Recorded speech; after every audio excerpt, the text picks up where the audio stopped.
barbecue mill.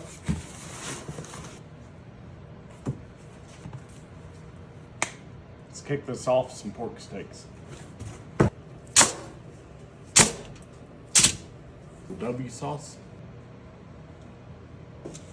And some Duke's mayo for a binder. We're going to season these pork steaks with some LC Hill Country, LC Honey Hole. We're going to open it.